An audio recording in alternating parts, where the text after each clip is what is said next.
Nous sommes très heureux de vous accueillir si nombreux à ce webinaire de présentation des résultats des dénombrements effectués en Wallonie fin 2025. Alors, en tant que chef de projet de l'Observatoire Wallon du sans-abrisme du SPOE Intérieur et Action sociale, et au nom de mes collègues, je tiens à vous remercier pour votre présence. Vous êtes très nombreux derrière vos écrans. Ça témoigne d'une volonté collective de mieux comprendre les multiples trajectoires de vie qui sont regroupées derrière le terme sans-abrisme et d'y répondre efficacement en favorisant des sorties durables. Alors, un petit point pratique par rapport au déroulé de ce webinaire. Les résultats et les informations vont être disponibles très rapidement sur le portail de l'Action sociale. Vous les retrouvez dans la thématique Sortie du sans-abrisme, Observatoire Wallon du sans-abrisme. Ce webinaire est enregistré, il pourra donc être visionné via le lien qui sera disponible sur ce même portail dès cette fin de journée au plus tard demain. Vous pouvez, durant ce webinaire, poser vos questions via le chat, donc dans la conversation de ce webinaire, et nous répondrons à ces questions en fin de webinaire. Alors, quelques mots sur le déroulement. Nous allons commencer donc évidemment par la présentation des résultats des 3 territoires dénombrés. Et c'est l'équipe de recherche du CIRTES de l'UC Louvain qui présentera ces résultats. Ensuite, nous prendrons le temps d'échanger avec 3 représentants des territoires dénombrés qui nous font le plaisir d'être parmi nous aujourd'hui. Et puis, nous nous intéresserons à vos questions. Alors, quelques mots de contextualisation au niveau des dénombrements. C'est l'Observatoire Wallon du sans-abrisme qui organise désormais les dénombrements qui sont financés par la Wallonie, avec pour la 2e année consécutive un soutien complémentaire d'un financement européen. Alors, je souhaite remercier chaleureusement l'équipe du CIRTES, qui est assise à ma gauche, pour la qualité de la collaboration que nous avons ensemble, qu'elle a aussi avec les territoires, et le travail scientifique rigoureux qui est mené. Je remercie également les territoires qui sont présents aujourd'hui. En fait, ces territoires ont été composés de 38 villes en 2025. Et ces territoires ont eu vraiment une démarche volontariste et ont effectué un important travail de coordination locale et de récolte de données. Beaucoup de partenaires collaborent, donc il y a évidemment les villes, les communes, les CPAS, autorités locales, des consortiums de partenaires, des relais sociaux et de nombreuses associations. Et sans toutes ces personnes, les recensements ne seraient tout simplement pas possibles. Cette année, on peut dire que 165 services ont soutenu la récolte des données pour les dénombrements. Alors, en Wallonie, les enseignements de l'édition 2025 confirment ce qu'on sait déjà quand même, une part importante de femmes concernées, un nombre élevé d'enfants qui sont touchés dès lors qu'ils partagent la situation de logement de leurs parents. On observe toujours une forte prévalence de problèmes et de difficultés en santé, une présence non négligeable de jeunes, ainsi que celle qui est quand même questionnante de travailleurs que l'on retrouve aussi parmi les personnes sans abri et en absence de chez soi. Les difficultés qui sont liées à ces situations de sans-abrisme et d'absence de chez soi, on le sait, elles sont multiples, elles sont complexes, et le lien avec le manque de logement est fortement mis en évidence. Ça nous rappelle qu'agir sur les situations les plus critiques est évidemment indispensable, mais que la prévention doit vraiment être au cœur de notre action. Prévenir l'arrivée en rue, c'est, on le sait, éviter des parcours de rupture qui sont longs, souvent très douloureux et très difficiles à reconstruire par la suite. Donc pour progresser ensemble, on a vraiment à cœur de maintenir une méthodologie commune, garante de la comparabilité des données entre nos régions, garante aussi de l'efficacité de nos actions et de politiques publiques qui peuvent être dès lors ancrées dans les besoins réels des citoyens. Pour la 3e année consécutive, l'équipe du CIRTES vous présentera l'extrapolation qu'elle a également pu réaliser à l'échelle du territoire wallon. Retenons qu'au-delà des chiffres des dénombrements, ceux-ci nous permettent aussi d'appréhender au mieux les caractéristiques de profil des personnes et d'affiner les pistes de solutions qui peuvent être dès lors déployées, d'envisager des dispositifs de prévention pour empêcher le basculement dans l'extrême précarité. Alors, je vous propose d'accueillir maintenant Martin Wagner, qui est professeur de sociologie et directeur de l'équipe de recherche du CIRTES de l'UC Louvain, pour la présentation des résultats 2025. Et dans un second temps, Nicolas Demore, assistant de recherche. Donc la parole est à toi, Martin. Bonjour, on se retrouve de nouveau dans un moment presque classique pour Nicolas et moi, de présentation des dénombrements effectués cette année, quoi. Tout d'abord, on voit un peu, Isabelle l'a déjà dit, quoi, on voit un peu le nombre de logos qui augmente, quoi, parce qu'on a les dénombrements en Wallonie, Bruxelles et en Flandre qui fonctionnent bien, et aussi au comité germanophone. Mais cette année-ci, c'est surtout le soutien de la communauté européenne qui a permis à Koen Hermans, ensemble avec l'Observatoire européen du sans-abrisme, à mener des dénombrements dans 35 villes européennes, dont l'équipe belge était en charge aussi pour plusieurs villes chez nous, et aussi du Grand-Duché du Luxembourg, et en connexion avec les Pays-Bas. Donc c'est vraiment, on est très content que la méthode belge a vraiment inspiré des démarches plus larges, quoi. Mais au niveau de l'Europe, c'est quand même un niveau de négociation, de complexité entre les différents pays qui est encore bien plus complexe que la Belgique. Et donc voilà, on était très content d'avoir pu participer pendant 2 ans à cela. Et voilà. Et donc, voilà, je vais passer maintenant à notre 3 arrondissements qui ont été pris en compte cette année-ci, quoi. Donc, d'abord, un peu pour rappel, l'accord de coopération sur le sans-abrisme de 2014 mettait quand même en place en la Belgique une définition commune du sans-abrisme et du phénomène, avec l'importance de mettre en avant la prévention et l'accompagnement vers le logement, mais surtout cette idée-là de créer pour la Belgique une base commune de la catégorie ethos, ça veut dire la typologie européenne sur le sans-abrisme et l'absence chez soi, et surtout de mettre en place une collecte de données dans tout le territoire. Et il a fallu quelques années pour s'y mettre, quoi. Mais on est vraiment content maintenant qu'on a une couverture du territoire assez complète, quoi. Et donc, pour ceux qui ne le savent pas encore, Ethos Light, justement, ça vient de la typologie ethos plus large, mais qui était tellement large avec autant de catégories qu'elle était assez difficilement lisible. Là, il y a des chercheurs au niveau européen qui ont travaillé là-dessus pour la rendre plus lisible, quoi. Et il y a les 6 catégories classiques européennes, plus une 7e qui est belge, en fin de compte. Donc d'abord, c'est la catégorie classique, les personnes qui se trouvent dans l'espace public la nuit du dénombrement. Et après, on a des hébergements d'urgence, des asiles de nuit et autres, quoi. Et la 4e catégorie personnes sortant la 3e catégorie en foyer d'hébergement. En Wallonie, c'est plutôt d'un côté les maisons d'accueil avec des durées de séjour de moyenne durée et des logements communaux, transit, d'aide d'entraide et autres qui ont les moyennes durées de logement, quoi. Et après, les prochaines catégories, dont la 4, c'est les personnes sortant d'institutions. Ça peut être différentes institutions comme l'hôpital, la prison, des institutions d'aide à la jeunesse, où les personnes auraient pu directement sortir parce qu'ils sont en fin de séjour, parce qu'ils sont guéris ou qu'ils sont libérables. Et donc, théoriquement, ils pourraient trouver un logement, mais par cause de manque de logement, ils sont toujours dans cette institution, quoi. Et les logements non conventionnels, c'est une catégorie qui sonne un peu à du logement, mais en fin de compte, c'est juste quelque part 4 façades, parce que c'est des personnes qui sont dans des caravanes, dans des granges, dans des garages, des squats, des voitures, des tentes, ou des logements où il n'y a aucun contrat de bail et aucun confort de sécurité de base, comme ni l'eau, ni l'électricité, quoi. Donc c'est vraiment des catégories très pénibles d'habitation, ou de séjour plutôt. Et la 6e catégorie, on l'appelle chez des membres de la famille, des amis et des tiers. C'est en fait des personnes qui trouvent temporairement refuge chez des personnes proches. Et on le dit souvent, c'est pas juste une catégorie de solidarité familiale, parce qu'on a fait des recherches plus approfondies sur cette catégorie. C'est beaucoup de situations, des personnes qui vivent dans des situations très conflictuelles. C'est assez difficile d'accueillir des personnes en plus chez soi, et parfois on va même dans les situations assez empreintes de violence ou d'exploitation, et tout particulièrement des femmes dans ces catégories-là, quoi. Donc, il faut regarder ça avec attention avant de dire trop vite « Ah, c'est de la solidarité familiale ». Ça va plus loin que ça. Donc, c'est des personnes qui sont en situation de précarité et en absence de logement en même temps, quoi.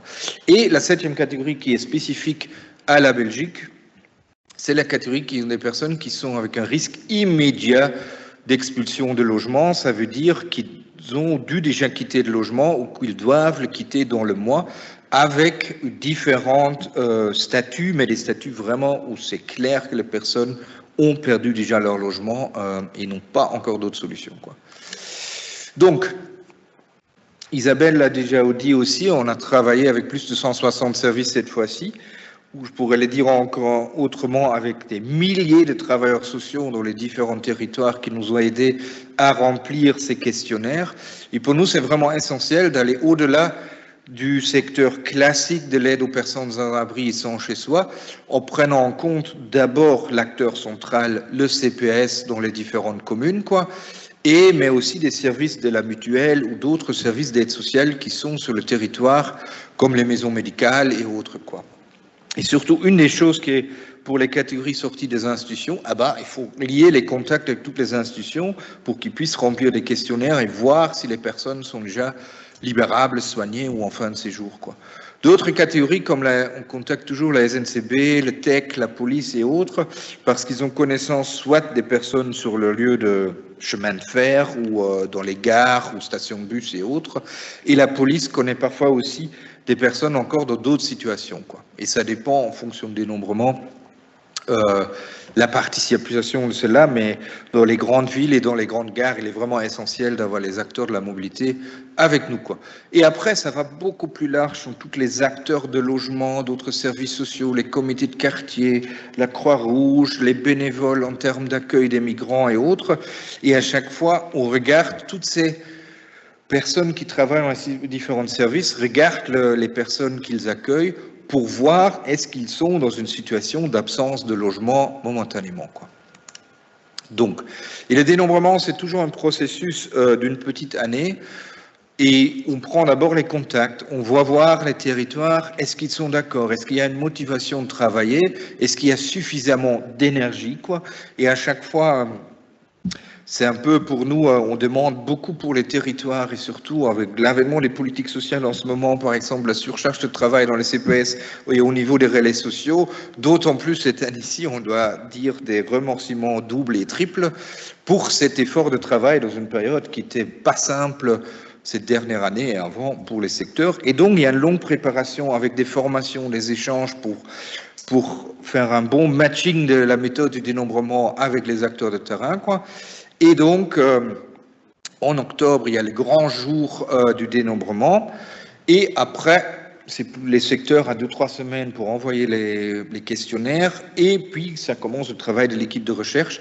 Et c'est surtout un travail, on ne va pas juste prendre les données et vite publier des chiffres. On doit vraiment regarder ligne par ligne sur comment ça a été encodé, est-ce qu'il y a des doublons et autres, est-ce qu'il y a des informations pour une personne qui est encodée par 2 services, pour nettoyer le fichier, pour être sûr qu'il n'y a pas de doublons dans notre base de données, Donc, et voilà, et aujourd'hui, on se trouve dans la publication, Et on voit très bien notre petite carte belge sur les dernières 4-5 années, elle s'est quand même assez bien colorée, Cette année-ci, on fait les territoires bleus, qui sont à la fois à l'est de la Belgique, Liège et Wibarem, et à l'autre opposé de la Wallonie, Tournai et Moucron, Et en Flandre, il y a 3 régions aussi qui étaient dénombrées, c'est le Demerland, Limburg, et Assebeek, Dilbeek et Affligem.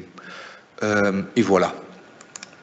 Donc, je passe la parole à Nicolas, doctorant en sociologie. Voilà, bonjour à toutes et tous. Moi, je vais vous présenter les principaux résultats des dénombrements qu'on a effectués cette année. Donc, l'idée, c'est de vous donner, non pas un contenu exhaustif de tous les résultats qu'on a obtenus, mais plutôt de vous donner des clés de compréhension et les principaux résultats et de ces analyses qu'on a effectuées. Alors, au niveau des résultats, donc, on a à la fois les infofiches, donc c'est les principaux résultats que vous allez voir aujourd'hui. Donc, ceux-ci sont disponibles sous forme d'infofiches. Et au-delà de ça, on fait aussi un rapport dans lequel on présente de manière complète l'ensemble des données qu'on a récoltées et on fait aussi des croisements avec des focus sur certains groupes. Donc on présente forcément les chiffres sur la population générale, mais également un focus par exemple sur les femmes ou sur les jeunes adultes. Alors, le premier territoire que je vais vous présenter, c'est le territoire de l'arrondissement administratif de Tournai-Moucron. Donc sur ce territoire, on a l'ensemble des communes qui ont pris part au dénombrement et au total, ça représente 58 services participants. Donc, comme Martin le disait, 58 services participants, ça veut dire 58 services qui ont accepté de prendre part au projet, qui ont été formés à l'encodage des questionnaires, qui ont encodé des questionnaires et avec lesquels on a pu récolter donc toutes ces informations concernant le sans-abrisme sur le territoire. Alors, vous avez sous les yeux l'information, on va dire, la plus importante.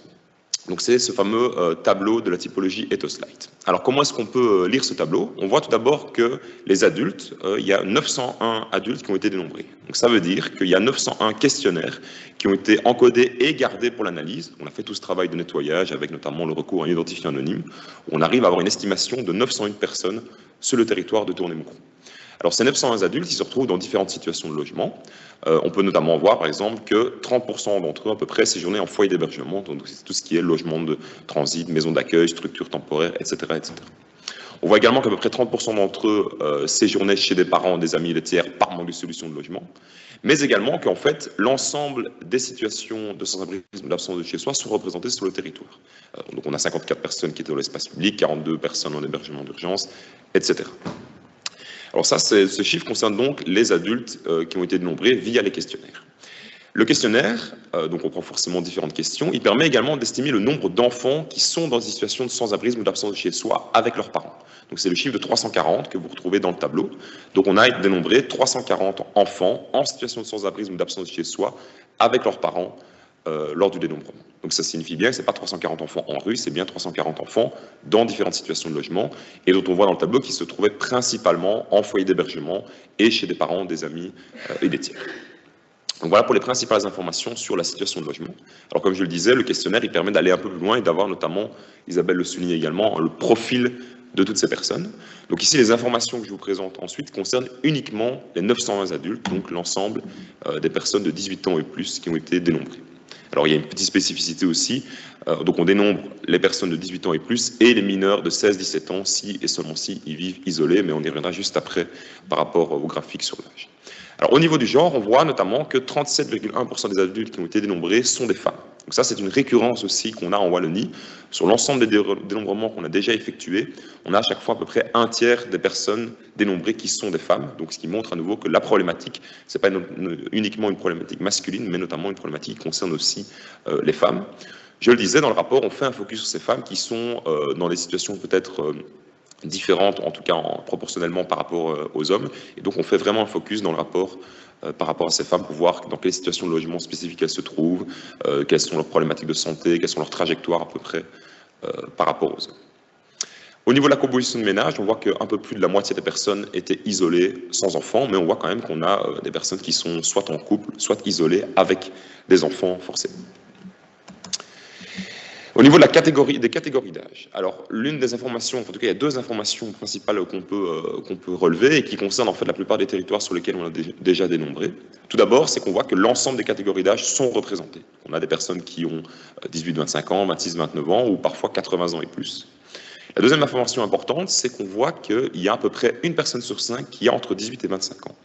Ça, c'est aussi une récurrence sur l'ensemble des territoires de la Wallonie, à peu près, c'est qu'on a le plus souvent environ 20% de personnes qui ont entre 18 et 25 ans, donc 20% de jeunes adultes.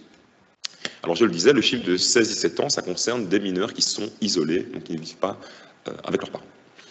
Au niveau de la nationalité, 72,8% des personnes ont la nationalité belge, donc on voit qu'on a à peu près 25-30% des personnes qui n'ont pas la nationalité belge, une nationalité qui peut être forcément européenne ou hors européenne, et donc dans le rapport on fait cette distinction par rapport à ça. Si on prend uniquement les non-belges, donc c'est 25-30% de non-belges, on voit qu'une personne sur 5 avait un droit de séjour temporaire et 13% n'avaient pas de titre de séjour. Donc ces informations, elles permettent aussi de complexifier un peu l'analyse et d'avoir des interprétations, notamment sur l'ouverture de l'accès à certains droits par rapport au public qu'on a dénombré. Alors, on a des questions aussi sur l'origine de l'instabilité de logement et la durée de cette instabilité de logement. Donc, on voit qu'à Tournai-Moucron, à peu près une personne sur 4 était dans l'instabilité de logement depuis plus de 2 ans. Au niveau de l'état de santé, donc on demande, tiens, est-ce que la personne a une problématique de santé ou plusieurs problématiques de santé, ce qui peut arriver. On voit, en tout cas très clairement sous nos yeux, qu'une personne sur 4 avait une problématique psychique ou psychiatrique. On voit qu'une personne sur 3 à Tournai-Moucron a également une problématique d'assuétude, enfin je dis également, mais pourrait aussi avoir une problématique d'assuétude, donc les personnes peuvent avoir plusieurs problématiques, donc voilà, les personnes peuvent à la fois avoir une problématique d'assuétude, à la fois une problématique psychique, psychiatrique, donc c'est pour ça que l'ensemble des pourcentages que vous avez sous les yeux concernant l'état de santé n'équivaut pas à 100%. Au-delà de ça, et peut-être pour s'éloigner un peu de l'image classique qu'on a du sans-abrisme, qui voudrait que ce soit forcément un homme avec des problématiques de santé, etc., on voit quand même qu'un peu plus d'un quart des personnes n'ont pas de problème de santé, et que donc, en fait, sans-abrisme, absence de chez soi, n'équivaut pas forcément à des problèmes de santé, mais que ça peut concerner d'autres types de profils.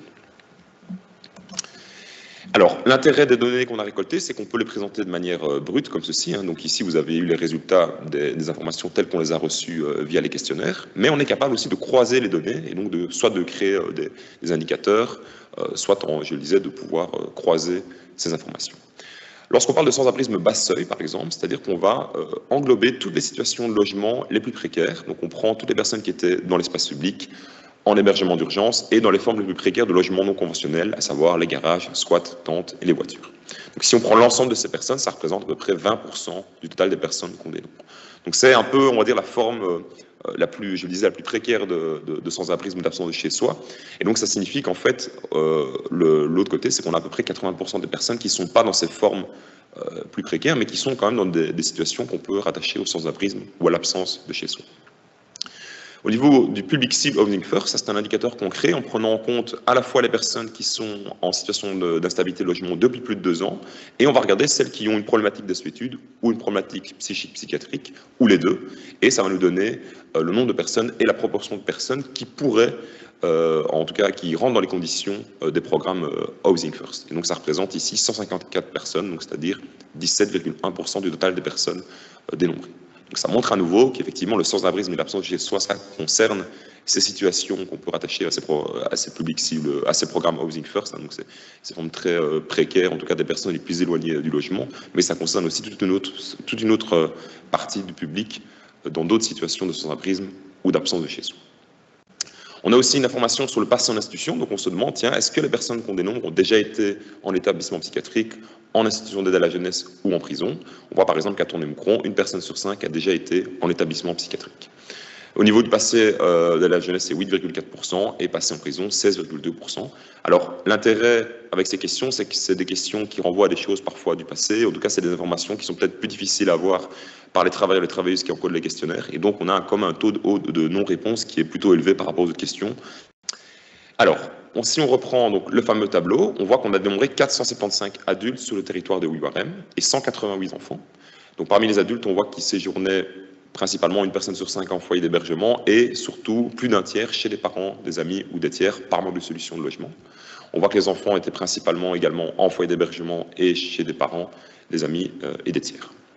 Au niveau du genre, on voit que la proportion de femmes est légèrement plus élevée que sur d'autres territoires. On est à 42,7% du public, ce qui montre bien que c'est quand même une problématique à la fois, je le disais, commune à tous les territoires en Wallonie et peut-être parfois un peu plus visible dans certains territoires. Alors, il y a des interprétations qui peuvent être faites en relation avec le terrain sur pourquoi est-ce qu'il y a une présence de femmes. Une des explications possibles, c'est notamment la présence de certaines structures ou de certains projets spécifiques pour ce public-là. Mais en tout cas, ça montre qu'il y a quand même une réalité de la présence de femmes sur le territoire de Ouiwarem en particulier.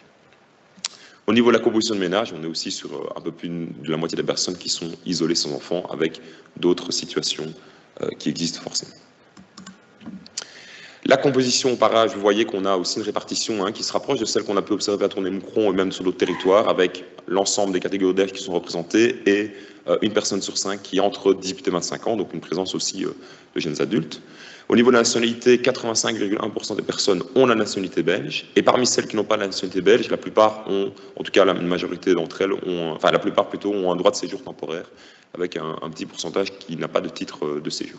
Donc ça aussi, ces informations sont à remettre en perspective avec, je le disais, les types de structures présentes sur le territoire, et ce sont des informations qu'on essaye d'analyser en rapport avec les services de terrain.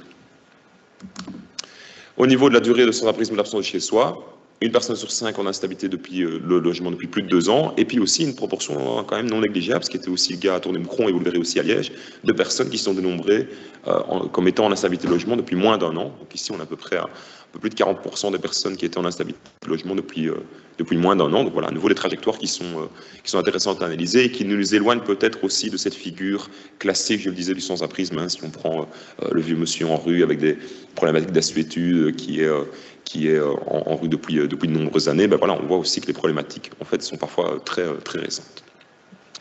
Au niveau de l'état de santé, à peu près une personne sur 3 n'a pas de problématique de santé, une personne sur 3 a une problématique d'assuétude et une personne sur 4 a une problématique psychique ou psychiatrique. Évidemment, ça peut être cumulé avec d'autres problématiques de santé chronique, de handicap physique, de handicap mental, notamment. Alors, au niveau de nos deux indicateurs, sans-abrisme bas seuil, Public Sim Housing First, donc 15,8% étaient en situation de sans-abrisme bas seuil et, hasard ou non, 15,8% des personnes étaient, enfin, en tout cas, recoupent ce qu'on appelle Public Sim Housing First. Donc, forcément, ça peut être des personnes qui peuvent se retrouver dans les deux indicateurs, mais voilà, ça nous donne à peu près 75 personnes qui se retrouvaient en situation de sans-abrisme bas seuil et 75 personnes du public cible Housing First. Au niveau du patient en institution, 14,1% des personnes étaient en établissement psychiatrique, 6,5% en institution d'aide à la jeunesse et 12% ont déjà été en prison. Concernant le revenu, on voit ici, je le disais, au niveau du travail, ici le chiffre de 10,9%. Donc voilà, on avait à peu près une personne sur 10 qui avait un revenu issu du travail. 8,6% n'avaient aucun revenu et 74,1% avaient un revenu de remplacement ou une allocation. Dernier territoire, le territoire du Bassin liégeois. Donc je vais vous présenter le dénombrement qu'on a effectué sur 4 communes, donc pas uniquement sur Liège, mais donc sur les communes de Anse, Herstal, Liège et Serein, où là on a 73 services qui ont participé, donc qui ont encodé des questionnaires permettant d'estimer le nombre de personnes et le profil des personnes en situation de sans-abrisme sur le territoire. Alors, au niveau des adultes, donc on a dénombré 1770 adultes sur le territoire. Donc ces 1770 adultes, ils se retrouvent d'abord principalement chez les parents, des amis ou des tiers, par manque de solutions de logement. On voit 39% des personnes dénombrées étaient dans cette catégorie de la typologie Ethos Light. On voit que 12,1% d'entre elles étaient en foyer d'hébergement, donc tout ce qui est maison d'accueil, je lisais, logement de transit, etc.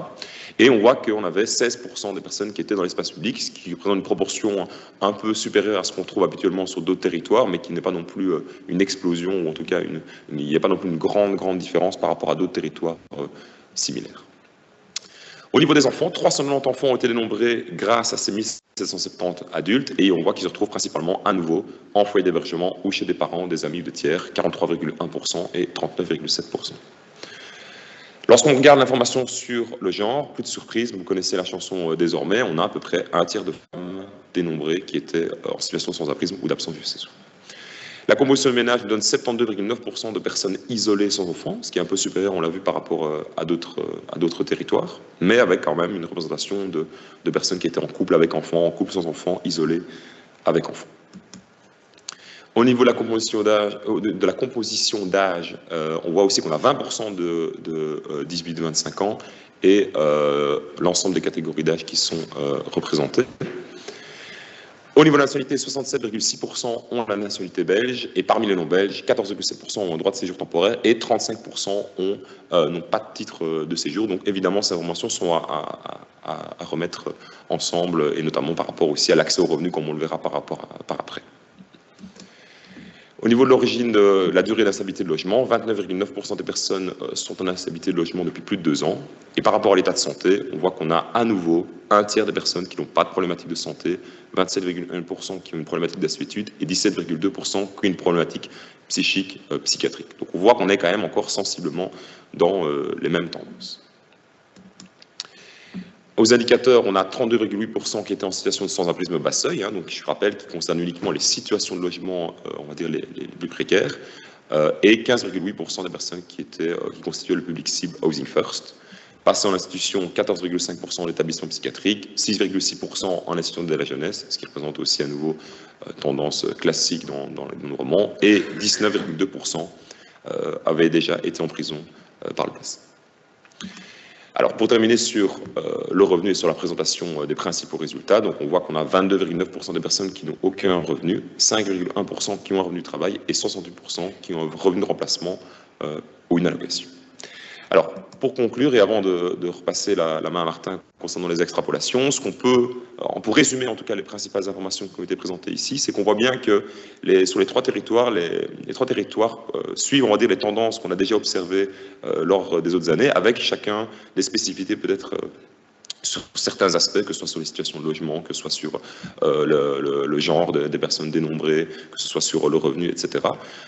Et donc toutes ces informations sont présentées en détail dans les rapports, avec, je le rappelle, une présentation globale de tous les résultats et des focus faits sur certains groupes qui permettent d'affiner, d'aller un peu plus loin dans la compréhension et l'analyse du phénomène sur les trois territoires. Voilà.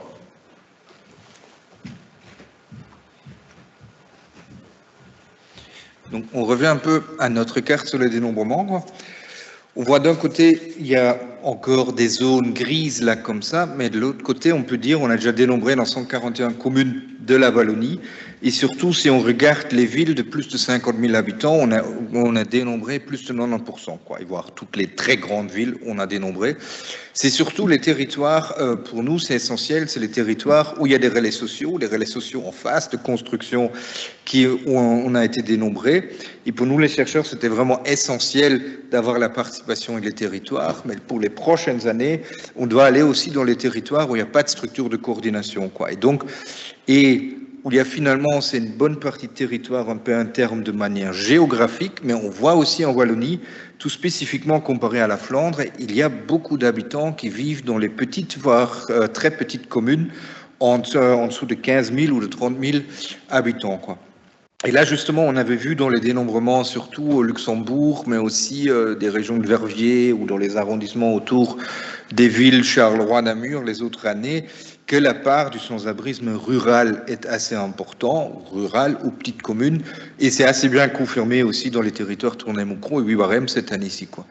Donc, mais c'est qu'on a fait, parce qu'on a quand même plus de 2/3 de la population en fonction de territoire qui a été dénombré, on a fait une extrapolation, et on a commencé ça déjà il y a 2 ans en fin de compte, mais l'extrapolation devient de plus en plus au plus proche du territoire, et pour l'idée, on a utilisé 3 différentes méthodes d'extrapolation, on arrive plus ou moins au même résultat chaque année avec cela, et voilà. Et donc, c'est un peu en fonction de comparaison de type de commune ou de taille des communes, on projette les chiffres pour avoir un chiffre complet pour toute la Belgique, parce que rappelons-le, la Flandre utilise la même méthode, Bruxelles a adapté sa méthode ces dernières années pour être en phase avec les dénombrements en Wallonie, en Flandre, et encore, je rajoute, comme toujours, la communauté germanophone a fait aussi son dénombrement, quoi. Et voilà, quoi. Donc, on trouve ici, dans les chiffres globaux, sur la région wallonne, 13 800 adultes, plus ou moins, quoi. Et dans le chiffre après, on retrouvera 5 000 enfants, quoi. Ce qui fait plus ou moins un chiffre de 18 800 personnes pour l'ensemble de la Wallonie. Et voilà. Et on voit surtout, ce qui est quand même vraiment important à voir ici, c'est pour les communes entre 0 et 30 000 habitants, on voit qu'il y a au total 24 plus 21% des personnes sans abri et sans chez soi qui résident dans ces communes. Donc c'est 44% des personnes sans abri et c'est presque 50% de la population wallonne qui habite dans ces communes-là. C'est pour ça, l'année passée, on a fait un grand zoom sur le sans-abrisme dans les petites communes, quoi. Mais voilà. Et on voit des différences en fonction des différents territoires. C'est par exemple les personnes qui résident dans l'espace public. Là, on voit que les communes de plus de 120 000 habitants ressortent un peu plus parce que le nombre de personnes au total dans la catégorie d'espace public est plutôt 40% dans les 2 grandes villes du territoire. Et on voit qu'il y a 8% qui sont dans les communes de 0 à 15 000 habitants, mais ce qui fait quand même 80 personnes dans les territoires de très petites communes, quoi. Donc, et voilà, on voit une sorte de redistribution des différents services et des situations de logement, là, comme ça, avec une présence plus forte des services classiques du secteur de l'aide aux sans-abri dans les villes au-delà de 30 ou 50 000 habitants, et dans les solutions plus de logements de transit, on vit auprès des familles, des amis et des tiers dans les communes plus petites. Et voilà, c'est pour ça que justement pour les enfants, c'est un peu la même situation, quoi. Mais on voit surtout les enfants suivent assez bien la situation de logement de leurs parents. On suit tous la situation de logement de leurs parents, quoi. Et c'est beaucoup plus le cas dans les maisons d'accueil et dans des habitations auprès des amis, de la famille et des tiers, quoi.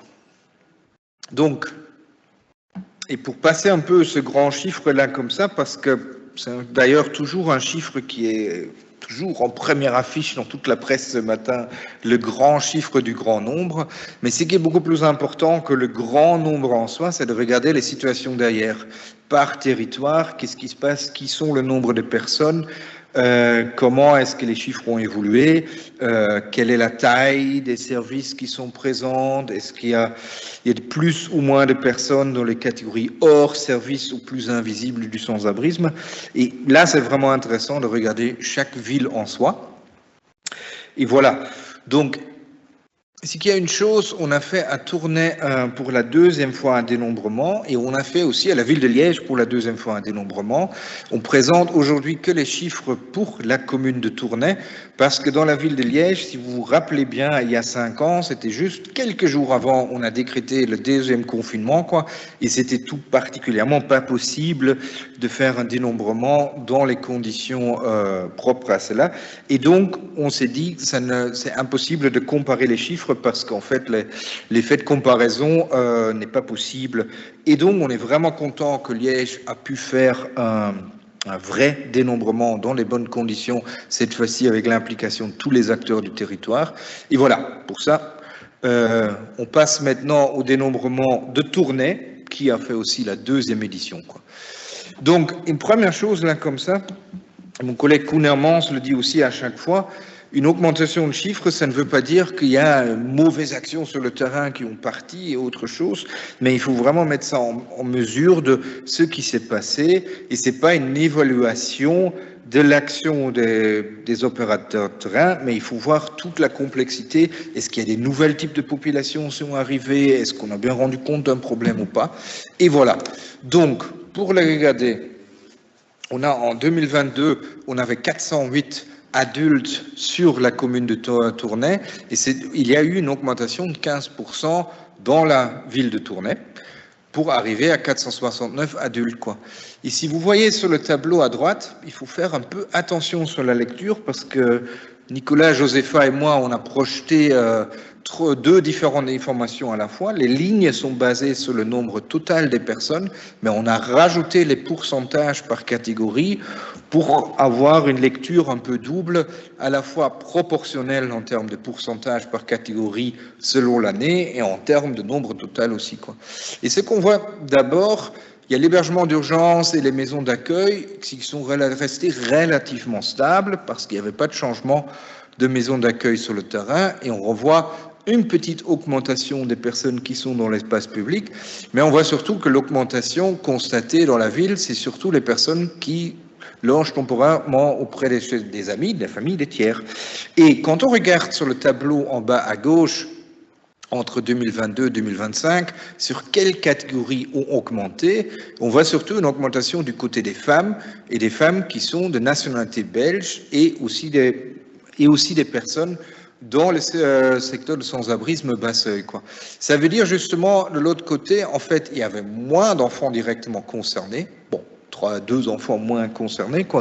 On est plutôt dans une stabilité à ce niveau de chiffre-là. Et au niveau des jeunes adultes, le chiffre est aussi resté, quoi. Et là, justement, sur cette question-là, on le voit dans différents territoires en fonction de la Belgique. Quand l'offre d'accueil n'est pas suffisante, on voit une augmentation dans la 6e catégorie des logements temporaires chez les tiers, et tout spécifiquement, cette situation concerne des femmes et des femmes de nationalité belge, quoi. Et voilà. Aussi une augmentation au niveau de la menace d'expulsion, quoi. Mais à ce degré-là, c'est souvent qu'on le voit dans le deuxième dénombrement, quand on est déjà un peu entraîné dans la démarche de dénombrement, on voit une augmentation là, mais en général, on se rend compte qu'il y a peut-être un meilleur remplissage des questionnaires, tandis que pour la catégorie des tiers, on voit plutôt une augmentation réelle des personnes sur place, quoi. Voilà. Et donc, on le voit toujours, on garde toujours notre petite image de l'iceberg, là, comme ça, parce que sur les 20 ans que je suis de sans-abrisme, j'étais déjà très content avec la presse. On n'a pas nécessairement pris toujours l'image de l'homme 45 ans avec sa canette de bière qui dorme sur un banc avec une couverture, parce que finalement, historiquement, mon vieux prof, Bernard Franck, avait déjà écrit un article en 2003 sur le rapport médiatico-politique au sans-abrisme. On montre toujours le clochard d'un côté qui est un peu l'image perdue du sans-abrisme qu'on ne peut que aider en le logeant temporairement mais qui ne voudra pas d'aide, ou de l'autre côté la femme monoparentale avec enfant qu'il faut aider le plus vite possible, quoi. Et finalement, on avait toujours ces deux images en tête, et c'est toujours le cas aujourd'hui, même après 5 années de dénombrement et 10-15 années de recueil plus systématique sur le sans-abrisme. Et voilà. Et donc, ce dénombrement-là, ça montre vraiment que ces catégories-là, ils sont présentes, ils sont importantes, mais ils n'expliquent pas toute l'histoire du sans-abrisme. Il y a beaucoup, historiquement, on a sous-évalué le nombre de jeunes, le nombre de femmes et surtout le nombre de personnes qui sont dans les situations moins visibles. Et tout spécifiquement la catégorie hébergement des tiers qui était relativement peu en compte dans d'autres méthodes de dénombrement dans le passé, quoi. Donc le chiffre est plus grand, mais aussi un chiffre beaucoup plus réaliste des situations d'absence de logement et d'absence de chez soi. Donc, et voilà, et là on voit un peu entre le groupe classique qu'on a, il y a toutes sortes de personnes qui ont des situations de séjour précaires, qui survivent dans différentes abris de fortune ou de situations bas seuil. Des personnes qui sont menacées d'expulsion, où c'est assez important aussi à mettre le point là-dessus, parce qu'ils vont immédiatement se retrouver soit dans le secteur sans-abri, ou soit trouver une autre forme de logement temporaire insécure, quoi. Et voilà. Et donc, j'ai déjà parlé des familles monoparentales et des jeunes adultes, et surtout une chose dans différents territoires, et on a souvent, par exemple, des acteurs de la psychiatrie et autres, et c'était particulièrement, par exemple, le cas à Tournai, qui sont venus vers les chercheurs pour dire c'est important que vous faites ce travail-là, parce qu'on a des personnes qu'on voudrait bien trouver un logement après un séjour, mais qu'on ne trouve tout justement pas de logement sur le territoire, et qui fait augmenter les personnes en psychiatrie et diminuer les capacités d'accueil pour les nouvelles personnes, quoi, justement, quoi. Et donc, c'est vraiment important de prendre en compte ces séjours prolongés et aussi les chiffres que Nicolas a montrés, en fait, de voir la proportion de personnes qui viennent du secteur de l'aide à la jeunesse, qui viennent du secteur des prisons ou qui viennent du secteur de la santé mentale au sens large, parce que c'est un public ou un travail de prévention ou d'autres interventions tôt ou pendant le séjour dans ces différentes institutions permettrait de mieux travailler sur la prévention de sans-abrisme. Donc, tout d'abord, il faut remercier, et surtout, il faut remercier aussi Josépha Mouriot, autre docteur en sociologie dans mon équipe, mais qui ne pouvait pas l'être là aujourd'hui parce qu'elle était juste en train de finir son congé de maternité récemment, quoi, mais je tenais bien à lui remercier aussi, face aussi Nicolas. Et surtout, je l'ai dit déjà au début, quoi, il faut vraiment la participation des relais sociaux, des CPS, des services de prévention et d'autres acteurs communaux dans les différents territoires pour faire ce dénombrement. Parce que pour nous, les chercheurs, on a un petit mi-temps sur l'année, quoi, qui nous permet de faire le travail, mais le gros du travail, c'est vraiment de mobiliser les centaines et centaines de travailleurs sociaux et les centaines de CPS, acteurs sociaux, relais sociaux et d'autres services au niveau de territoire, parce que nous, les chercheurs, tout seuls, on ne peut pas faire grand-chose, on peut juste écrire, mais on a vraiment besoin de soutien énorme, collaboration, quoi, et n'oublions pas l'Observatoire du sans-abrisme, où c'est vraiment un plaisir de travailler avec depuis quelques années, quoi. Donc, je vais finir ici et je passe la parole à Isabelle. Un grand merci, une bonne journée à vous. Voilà.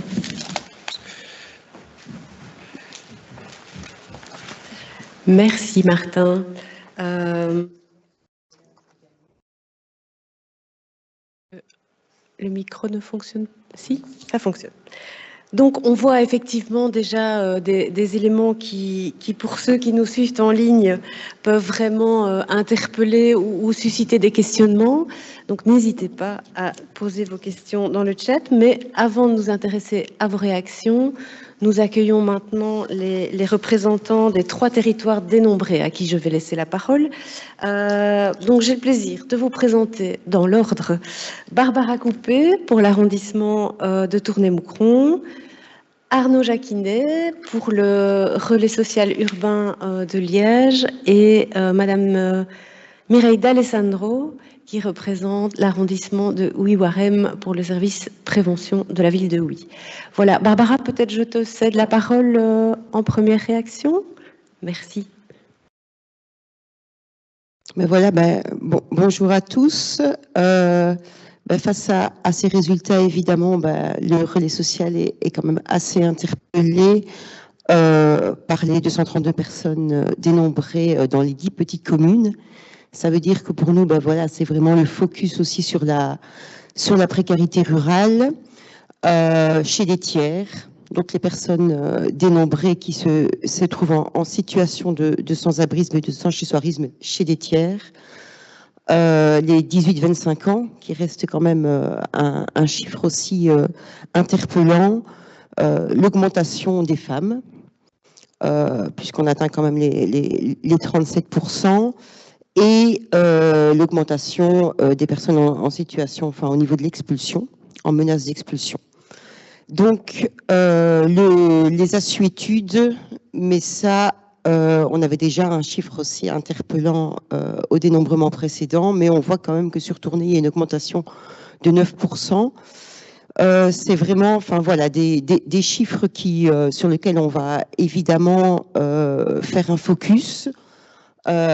J'ai envie de dire qu'on n'a pas attendu ce dénombrement-ci pour se mettre au travail, puisque par rapport à l'état des lieux et de ce qui avait déjà fait et réalisé depuis 3 ans suite au dénombrement précédent, mais qui était vraiment un focus sur la ville de Tournai, on a mis en place différentes choses. On se préoccupait déjà, je veux dire, de la précarité rurale à travers notre pôle alimentaire, à travers l'aide alimentaire qu'on peut apporter par le biais du projet Soréal, où là, effectivement, on se rendait quand même aussi compte dans nos chiffres ici de 2025 que Soréal touchait cette aide alimentaire par le biais des entraides, donc qui se situent plus en milieu rural. On était quand même à 3000 personnes voilà, qu'on accompagne par an, où on fournit de l'aide alimentaire avec majoritairement des femmes et avec des profils assez jeunes ou personnes plus âgées. Et donc, c'est intéressant ce dénombrement parce qu'on peut aussi faire un focus par rapport à ce que nous, on récolte chaque année aussi dans nos statistiques. On a eu l'occasion, suite à un appel à projet dans le cadre du plan de relance par rapport au Housing First, de pouvoir faire l'acquisition d'un bien. On a acheté un appartement dans une commune, à Pec, donc une petite commune, dans l'idée aussi de pouvoir déployer les actions du relais social dans des plus petites communes. Cette acquisition, ça a permis évidemment de mettre en logement une personne dans le cadre du projet Housing First, mais ça a permis aussi d'étoffer les collaborations avec l'agence immobilière sociale de Moucron, qui est aussi donc du coup un nouveau partenaire depuis, j'ai envie de dire, l'agrandissement de notre territoire. Donc on essaye au maximum de déployer nos actions sur tout l'arrondissement. Et puis il y a le fameux projet TZSA, donc le projet Topaz, où on s'est basé pour mettre en place ce projet de l'accompagnement en logement et hors logement actuellement, à travers 4 axes. Et c'était déjà 4 résultats marquants sur Tournai à l'époque. Et donc les axes, c'était l'axe 18-25, les sorties institutionnelles, les assuétudes et la santé mentale. On a déployé ce projet sur Tournai et sur Moucron également. Et sur Tournai, on peut remarquer vraiment une prise en charge de la 18-25. Et donc, voilà, les chiffres nous montrent que ce projet, il se construit, il se déploie et il répond tout à fait à un besoin sur notre arrondissement. Et donc, ça, c'est vraiment nos gros axes j'ai envie de dire, de travail. Donc, dénombrement, ça permet aussi de voir que on est quand même toujours à 6% de personnes dans l'espace public. Vous devez savoir que ces personnes dans l'espace public, c'est pour celles-là qu'on a le plus d'interpellations, alors qu'on est en soi à 6%. Hein, chiffre quand même, enfin c'est déjà 6% de trop, mais qui permet quand même de la relativiser par rapport aux 900 adultes dénombrés sur notre territoire. Et donc, de nouveau, ça permet de, enfin voilà, ça ce n'est uniquement la partie visible de l'iceberg, mais nous, en tant que relais social, en tout cas, on est très inquiets par rapport à toute cette partie invisible de l'iceberg et ces 340 enfants. Parce que ces 340 enfants, si on ne s'en préoccupe pas, on va les retrouver dans nos 18-25 dans quelques temps. Et donc, voilà, on aura vraiment un point d'attention aussi en termes de prévention et en termes de, enfin voilà, comment ces enfants aussi vivent cette situation de sans-abrisme et de sans chez soi, tout l'impact aussi des violences intrafamiliales et conjugales. Et donc, voilà, on n'a pas attendu le dénombrement pour se mettre au travail, mais en tout cas, on va poursuivre et déployer davantage nos actions pour répondre au mieux aux besoins de notre territoire. Merci beaucoup, Barbara. Je vais céder la parole à Mireille D'Alessandro pour l'arrondissement de Wiwarem. Merci. Bonjour à tous. Nous, les résultats ne nous ont pas surpris dans la mesure où, dans le cadre du projet Territoire zéro sans-abrisme qu'on a rentré en 2023, on avait fait un dénombrement en collaboration avec le collectif logement de Anu et Housing First. Les chiffres sont à peu près similaires et donc on était bien conscient de la problématique déjà à ce moment-là.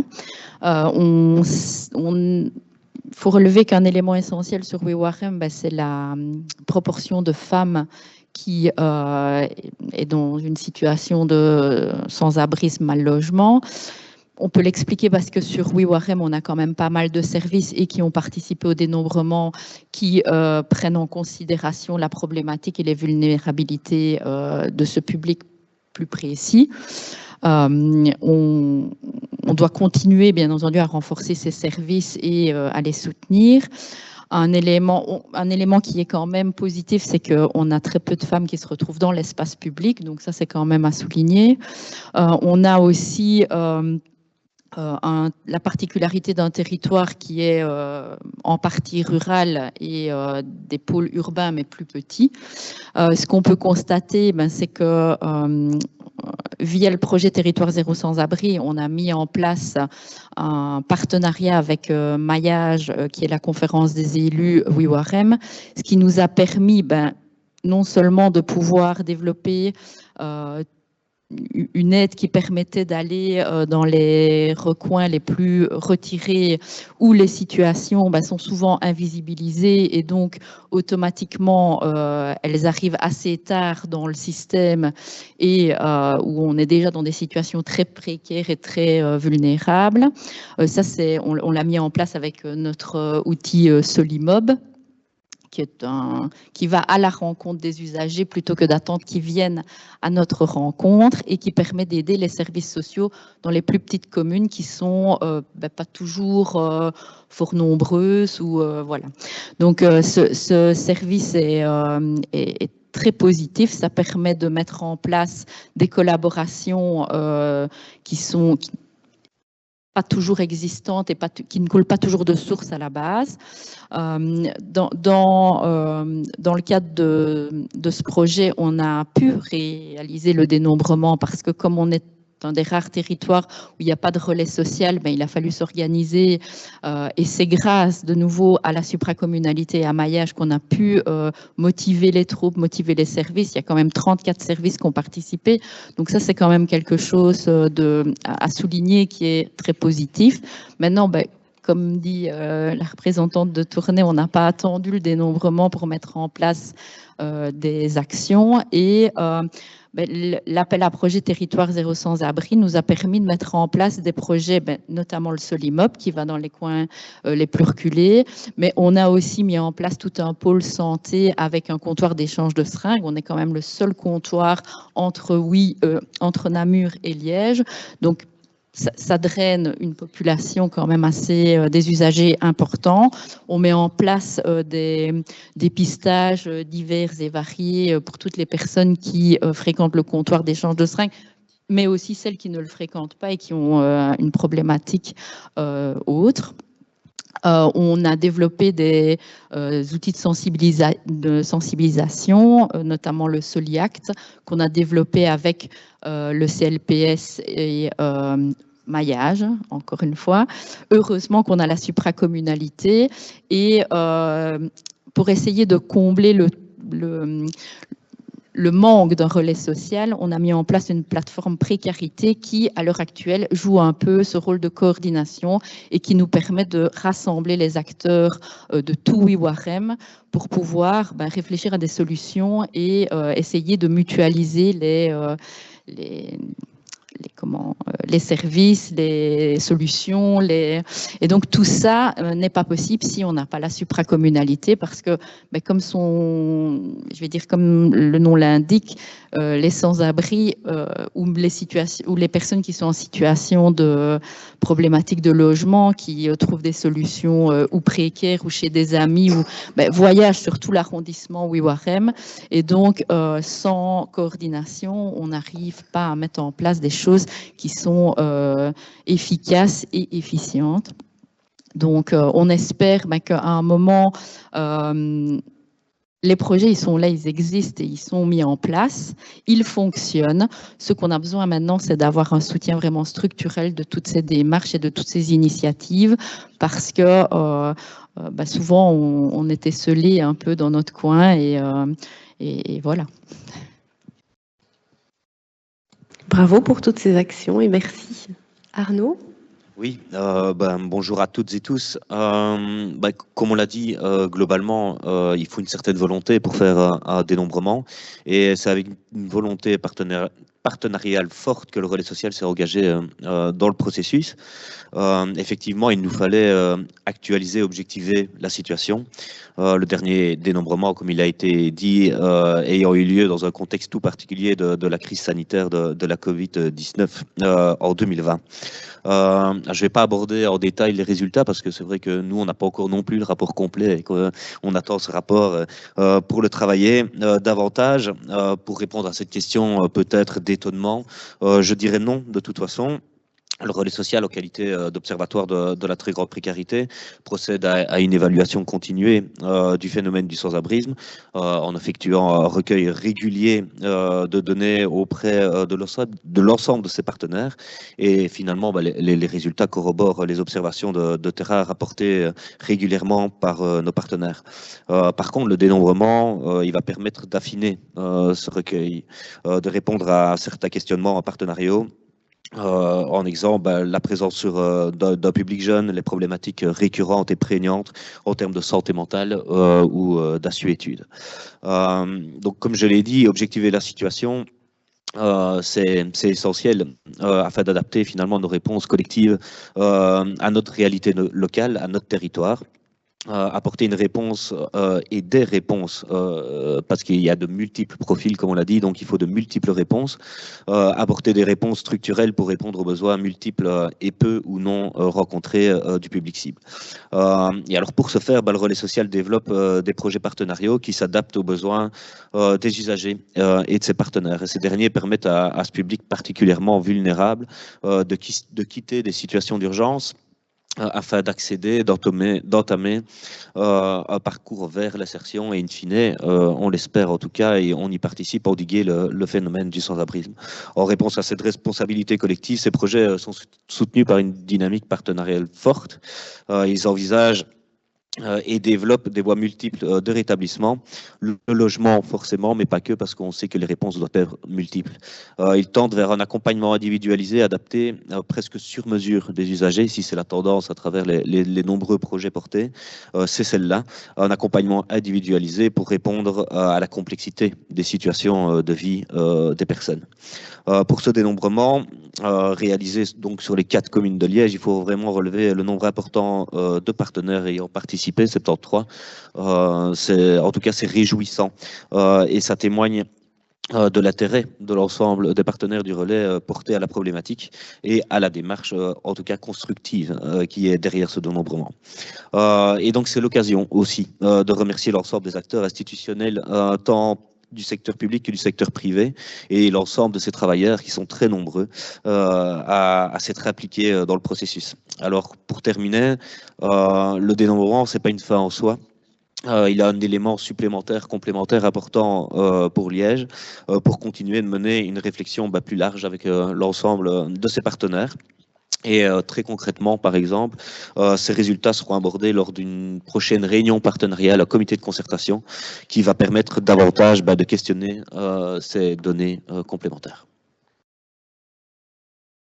Merci Arnaud, mais peut-être on ne l'a pas dit pour les autres territoires, mais je pense qu'ils sont dans le même move et que des réunions vont avoir lieu très rapidement en fait pour s'emparer de ces résultats et voir ce qu'on en fait par la suite, effectivement. Donc merci en tout cas à tous et toutes pour vos commentaires éclairants sur ce qui se passe au sein de vos trois territoires. Et donc c'est le moment où on va pouvoir aborder vos questions et donc je vais passer la parole à Emmeline et à Rosine qui ont analysé vos questions et vont les répercuter sur nos intervenants. Merci.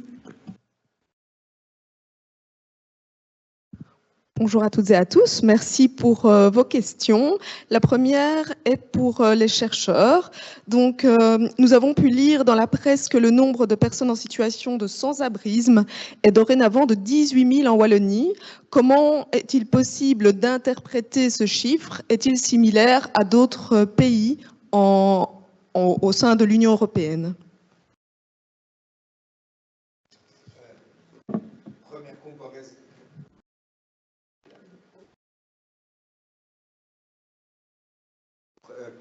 Oui, là, il est là. Non, c'est pas le bon. On va prendre l'autre. Bon, première comparaison qu'on puisse faire en Belgique, c'est la Flandre. Et là, en fait, le chiffre global en Flandre, il est plus ou moins comparable au chiffre global en Wallonie, mais il y a quand même 2 millions d'habitants en plus en Flandre. Donc, les chiffres sont globalement plus hauts en Wallonie, quoi. Après, on pourra comparer à Bruxelles, mais Bruxelles est vraiment une région-ville. Et donc, il faudra plutôt comparer Bruxelles à Liège, Anvers, Charleroi ou Gand. Et où finalement, on trouve des tendances très comparables, quoi. Et en fait, ce que moi et mon collègue Koen Hermans, ce qu'on trouve toujours très étonnant, c'est en fait, à travers tous les territoires, le nombre de personnes avec problèmes de santé mentale, le nombre de jeunes, le nombre de femmes et autres, en fait, on voit relativement peu de fluctuations. Et donc, en Wallonie, on est avec les dénombrements européens, on a déjà une bonne comparaison, mais plutôt dans les catégories ethos 1, 2, 3. Et c'est un peu, on a des chiffres moyens, plutôt pour l'Europe, quoi, mais on a quelque chose qui nous distingue assez bien dans l'Europe de l'Est ou l'Europe du Sud, parce qu'on a des acteurs de terrain hyper professionnels, avec des équipes assez bien fournies pour le travail en rue et autres. C'est vrai qu'en Belgique, quand on regarde, on a plutôt l'impression qu'il n'y en a pas assez, on devrait avoir plus de maisons d'accueil, plus de travail de rue et autres. Mais dans une comparaison européenne, on a un très bon fonctionnement des services. Mais après, la grande question sur la hauteur du chiffre de sans-abrisme, c'est la question de la prévention à l'entrée. Et la Belgique est au centre de l'Europe avec beaucoup de personnes qui arrivent ici. Et donc, il y a une partie des flux migratoires qu'on voit assez bien dans les villes comme plus marquées, comme d'abord Bruxelles et autres. Mais ça ne fait qu'une partie de ce grand chiffre, les flux migratoires. Après, je pourrais citer Nicolas Plis, qui est coordinateur ou professeur de sociologie, coordinateur de l'Observatoire européen de sans-abrisme. Il a dit, en 35 ans de recherche sur le sans-abrisme, il voit deux choses principaux. D'abord, les stéréotypes qui restent. Sans-abri, c'est usage de drogue, c'est santé mentale, c'est personnes à la rue. Et malgré 35 années de recherche qui montrent que c'est juste une partie du public, mais plutôt 1 sur 10 ou 1 sur 8 à travers l'Europe, ça reste dans les mentalités, quoi. Mais c'est qu'ils voient vraiment, c'est l'augmentation à travers l'Europe, c'est les conditions, l'accès au logement, l'abordabilité de logement, donc le prix du logement qui monte. Et en fin de compte, c'est là-dessus dont la prévention à l'entrée du sans-abrisme et surtout la sortie de sans-abrisme. On a fait des efforts avec plein de chouettes projets en Belgique, mais les efforts des projets ne sont pas encore à la hauteur pour faire vraiment diminuer le nombre de sans-abrisme. Il n'y a qu'un seul pays européen qui a réussi, c'est la Finlande, avec un grand effort pendant 10-15 ans. Mais depuis 2-3 ans, depuis le nouveau gouvernement en Finlande, on voit aussi que là-bas, ça augmente. Donc, bon, c'est large comme ça, mais c'est pour ça que je disais au départ, c'est pas nécessairement le chiffre en soi qui compte, mais c'est comprendre qui sont les personnes, d'où ils viennent et qu'est-ce qu'on peut faire sur le terrain, quoi. Bon, j'ai pris beaucoup de temps, mais voilà. Merci. Voici une autre question à destination de Madame Coupé pour le territoire de Tournai. Par rapport au dernier dénombrement, nous pouvons observer une augmentation du nombre de femmes d'origine belge sur votre territoire. Est-ce que vous pouvez apporter des éléments par rapport à ce constat? Ben, effectivement, donc sur Tournai, on constate quand même depuis quelques années que la problématique des femmes augmente. Donc c'est vrai qu'on parle de 30%, là on parle de 37%, enfin, en même temps que les chiffres de Tournai c'est 39, hein, donc on commence quand même à s'éloigner tout doucement des 30 et à augmenter. La prise en charge des femmes, elle est complexe. Je pense que là, effectivement, on les retrouve à travers le dénombrement chez des tiers, en famille ou chez des amis, en foyer d'hébergement. On sait que c'est 30% aussi au niveau de l'espace public et par rapport à l'accompagnement.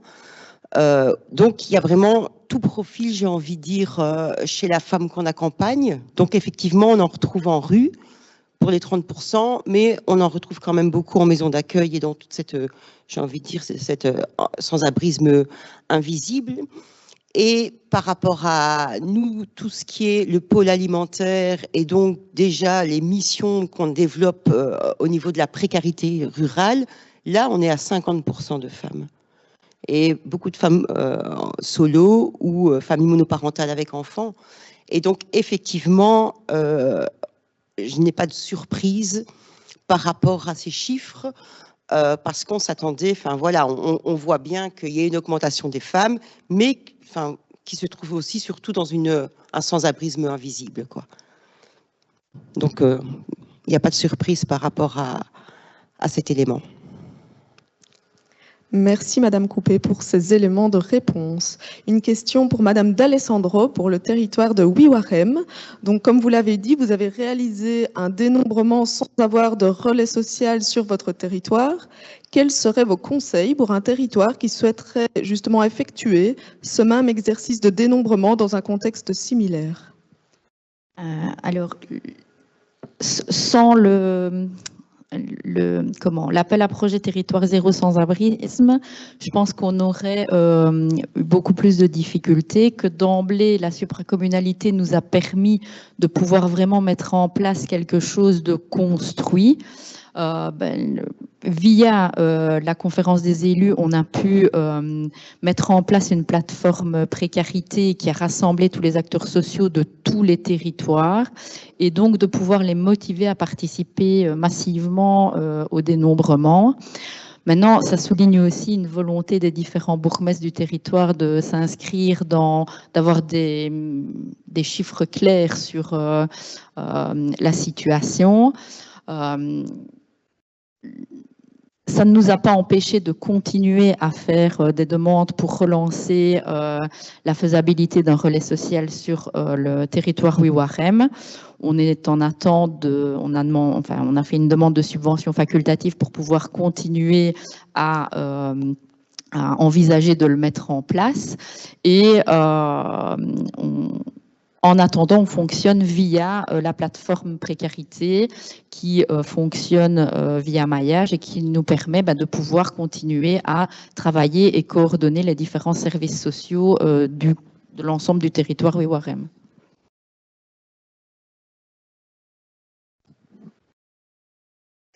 Merci beaucoup pour votre réponse. Voici une question à destination de Monsieur Jacquinet pour le territoire de Liège. Au regard de ces résultats, pensez-vous qu'il soit nécessaire de réorienter vos actions? Si oui, comment? Réorienter, non, parce que donc je l'ai signalé tout à l'heure. En qualité d'observatoire de la grande précarité, les résultats ne nous étonnent pas parce que les tendances, finalement, on les connaît. Et là, on doit remercier l'ensemble des partenaires qui, régulièrement concertés, nous font remonter ces phénomènes, ces particularités du public cible, la présence de femmes, etc. sur le territoire. Et donc ici, on a tout récemment, au 1er janvier, lancé des nouveaux projets partenariaux pour la législature 26-31. Et on voit que finalement, ils collent un peu aux résultats. Un renfort du Housing First. Et surtout, de manière, j'ai envie de dire, transversale à travers les 10 projets, parce qu'ils sont nombreux. C'est cette prise en charge individualisée de l'usager qui permet vraiment de répondre à ses propres besoins, à ses besoins spécifiques, qu'il soit femme, qu'il soit un homme, qu'il ait des addictions, qu'il ait des problèmes de santé mentale. Et alors, on multiplie les pistes à travers ces différents projets qui sont spécialisés soit dans la prise en charge des assuétudes, de la santé mentale, de l'hygiène et les différents axes de travail aussi, jour, nuit, rue, à toucher ce public et finalement l'accompagner. Le job du relais social, c'est de permettre vraiment d'accompagner ce public d'une situation de crise, d'urgence, vers et dans un parcours d'insertion. Merci, Monsieur Jacquinet. Quelqu'un rebondit sur ces éléments de réponse pour nous demander, pour mettre en évidence l'augmentation du nombre de femmes présentes sur votre territoire. Est-ce que vous pouvez expliquer cette augmentation et surtout que comptez-vous mettre en place par rapport à ce public spécifique? Alors, je pense que l'augmentation, en tout cas, elle a relativisé ou en tout cas à mettre dans un contexte particulier. Ce contexte, il est dû à un focus qui est fait sur ce public cible qui est particulièrement précaire, je crois. D'abord par les partenaires de terrain et face à la vulnérabilité des femmes sur l'espace public. Et ensuite, du coup, déjà depuis plusieurs années maintenant, on a développé des actions spécifiques pour ce groupe. Et donc, il y a peut-être plus de visibilité du public spécifique femmes sur le territoire, dans les différents services, ce qui pour moi est assez positif. Ça veut dire que finalement, les services se sont adaptés, en tout cas à une demande et répondent à un besoin qui était peut-être peu ou pas rencontré, et peut-être aussi, surtout, éviter des situations qui étaient passées vraiment dans l'ombre, en fait. Et donc, on a peut-être une problématique qui aujourd'hui est remise en lumière, mais qui est peut-être pas plus importante qu'avant. Merci, Monsieur Jacquinet. Une nouvelle question pour les chercheurs. Avez-vous pu faire l'exercice de ratio du nombre de personnes en situation de sans-abrisme sur le nombre d'habitants sur les territoires dénombrés? Oui, justement. Et on avait la coordination justement entre les équipes de recherche hier, quoi. Et au départ, les premières années, on ne voulait pas présenter un ratio entre nombre de personnes par rapport à habitants de territoire, parce qu'en fait, on craignait un peu que la presse allait trop se lâcher là-dessus, quoi. Je rappelle l'année passée, où il y a 1 an et demi avant les élections, il y a différents journalistes qui me téléphonent. Donnez-moi le nom de la pire commune de la Wallonie, comme ça je peux interpeller les ministres avant les élections et autres. Et donc, nous, comme chercheurs, on doit faire énormément attention de ne pas soutenir un jeu médiatique qui ne respecte ni les personnes sans abri, ni les acteurs de terrain, ni les résultats de recherche, en fait, quoi. Donc, on a des cartes là comme ça, et on a publié déjà dans le rapport l'année passée. Et en fait, ce qui est vraiment très étonnant quand on regarde par milliers d'habitants, ça veut dire le sans-abrisme, il est partout en Wallonie, il est un peu plus marqué dans les très grandes villes, on est plutôt autour de 6, 7 par millième de personnes sans abri sont chez soi, quoi. Mais on retourne même dans les territoires les plus ruraux, pas en dessous de 3 ou 4 par millième, quoi. Donc, il y a partout un sans-abrisme qui est là. Nicolas vient justement de préparer une belle petite carte là-dessus hier. On ne l'a pas encore intégré dans le PowerPoint, quoi, parce que l'idée, c'est aussi d'intégrer ça plutôt dans un rapport global pour toute la Belgique, parce que c'est ensemble avec Bruxelles et les néerlandophones. Et justement, l'idée, c'est un peu, c'est très réducteur, un chiffre de 1 par millième, et on est dans une vision très, ça quand même vient fort du monde médical, là, comme ça, une problématique par rapport au nombre de personnes. Et justement, on préfère en fait avoir plutôt la vision par les 6 catégories d'éthos pour voir un peu qui sont les personnes où se trouvent et d'inviter le lecteur ou l'auditeur à mieux rendre compte de la finesse, quoi. Parce que c'est un peu pour répondre aussi un peu sur l'augmentation des femmes et autres.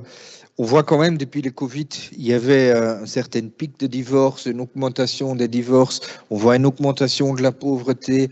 Et en fait, je l'ai souvent dit, c'est pas directement avec une augmentation de pauvreté qu'on a directement un nombre plus important de personnes sans abri, mais plus de divorces, plus d'augmentation de pauvreté pendant plusieurs années, un coût de la vie qui devient plus cher, des logements de plus en plus inaccessibles, ça touche plus fortement des femmes de nationalité belge, comme on a vu dans le cas-ci. Et voilà, on a vu aussi pendant le Covid qu'il y avait une augmentation assez importante des cas de violence conjugale et autres.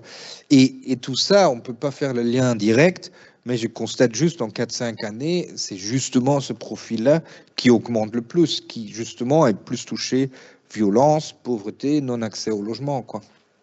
Et voilà, je passe le micro à vous. Merci Martin pour cette réponse très étayée.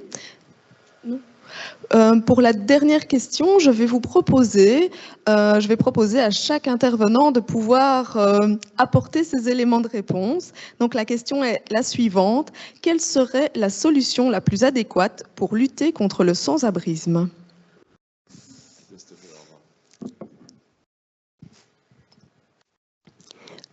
Il n'y a pas une solution qui va répondre à la fin du sans-abrisme, puisque comme on l'a dit, c'est un phénomène complexe, il n'y a pas de lien de cause unique, et donc il y a différentes solutions pour mettre fin au sans-abrisme.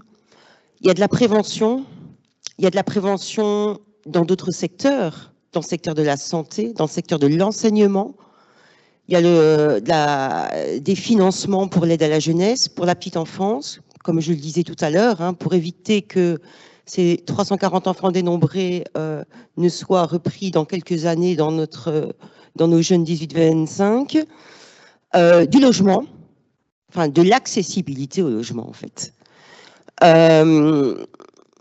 L'accès aux droits, de la meilleure information, puisqu'on constate quand même qu'il y a encore beaucoup de personnes dénombrées qui n'ont pas en situation de sans-abrisme ou de sans-chez-soi-risme, un dossier au CPS.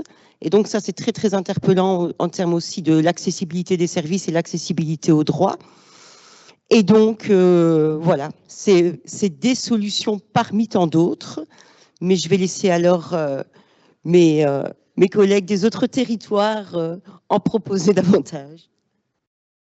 Davantage, il n'y en aura pas. Je crois que tu as déjà brassé beaucoup le sujet. Donc, on s'accorde, je pense, là-dessus. Il y a un axe forcément curatif sur lequel nous, on s'attache particulièrement aux relais sociaux. Mais la dimension préventive doit vraiment être abordée de manière plus large et plus intense, et ce très tôt. Je pense que là, en tout cas, on éviterait des situations de sans-abrisme.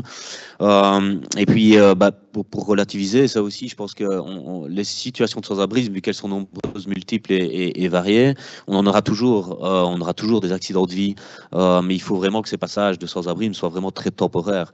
Et je crois que notre action vise davantage sans-abrisme chronique, et c'est là qu'il faut, nous, en tout cas, en tant que relais sociaux, mettre le paquet pour qu'il n'y ait plus que d'ici quelques années des accidents de parcours et un sans-abrisme ultra temporaire et ponctuel.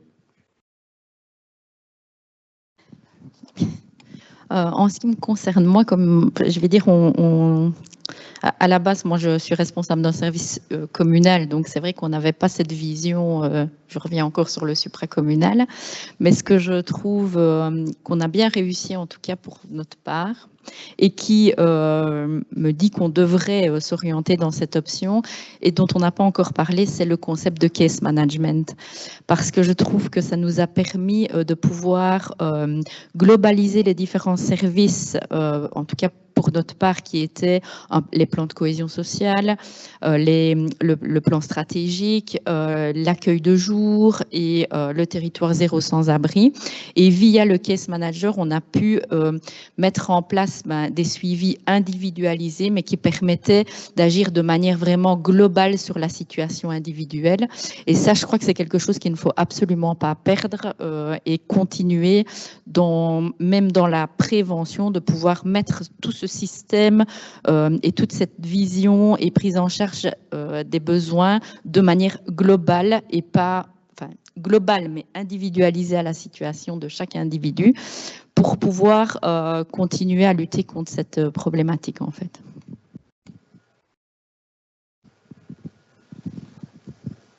Une dernière réaction, Martin?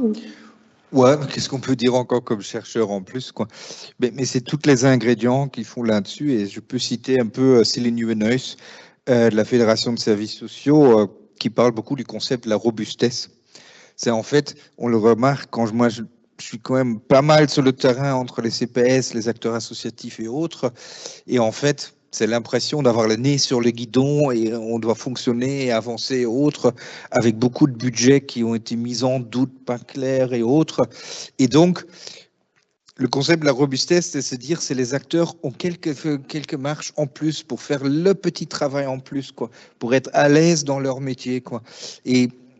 Et là, c'est une chose qu'il faut vraiment travailler là-dessus, parce que si on a l'impression d'être toujours sur le cran, là, comme ça, on n'arrive pas à apporter cette petite énergie en plus qui permet justement d'aller de l'avant et autres, quoi. Et pour ça, il faut des politiques publiques robustes aussi, quoi. Et surtout, il faut vraiment, l'une des choses les plus essentielles, travailler sur l'abordabilité, l'accès ou le prix du logement, quoi, parce que on le sait très bien, on ne résoudra pas le sans-abrisme avec les meilleurs travailleurs sociaux du monde. Il faut que les travailleurs sociaux du monde ont des solutions aussi à portée des mains et qui puissent vraiment aider les personnes, quoi, parce que sinon, c'est un peu... je suis un peu impressionné. On avait une journée d'études juste lundi là-dessus avec Céline Nieuwenhuis, quoi. C'était cette idée-là, parce que sinon, les travailleurs sociaux, s'ils ont l'impression qu'ils n'arrivent plus à aider les personnes avec des vraies solutions à les sortir des situations de difficulté, eh ben c'est là les travailleurs sociaux qui perdent justement l'énergie et autres, et donc tout devient beaucoup plus complexe, quoi. Et ça, c'est quelque chose, c'est un petit mot, la robustesse, quoi, mais c'est là que c'est une sorte d'horizon à viser quand même pour travailler de manière plus sereine, quoi. Et ça, c'est, je crois, que le plus difficile depuis quelques années, quoi. Voilà. Merci Martin, et merci à vous pour toutes ces informations qui montrent vraiment les liens évidents entre les connaissances qui sont encore augmentées ou objectivées par les dénombrements et tout ce que vous faites déjà ou prévoyez de faire sur vos territoires. Donc, merci beaucoup. Donc, ces chiffres sont vraiment un support qui permettent d'avoir une meilleure compréhension du sans-abrisme, bien sûr. Et je vais faire une petite annonce avant de clôturer ce webinaire. Pour comprendre de façon différente le sans-abrisme, l'Observatoire vous invite en tout cas à visiter une exposition qui prendra place dès la semaine prochaine au sein du Parlement wallon. Cette exposition va mettre en lumière la réalité des personnes qui sont accompagnées par les dispositifs Housing First. Et je veux préciser que cette exposition est organisée en collaboration avec le relais social urbain namurois, que je remercie. Si vous souhaitez plus d'infos, vous pouvez suivre ça sur le SPW IAS sur LinkedIn. Voilà, c'est la fin de la petite annonce. Nous allons à présent clôturer ce webinaire et donc je remercie à nouveau toutes les personnes présentes derrière leur écran, vous, merci beaucoup, et toutes les personnes présentes avec moi pour présenter, partager, commenter en tout cas les résultats de ces nouveaux dénombrements. Donc je vous rappelle que le lien pour revoir ce webinaire sera disponible courant de la journée ou demain au plus tard sur le portail de l'Action sociale.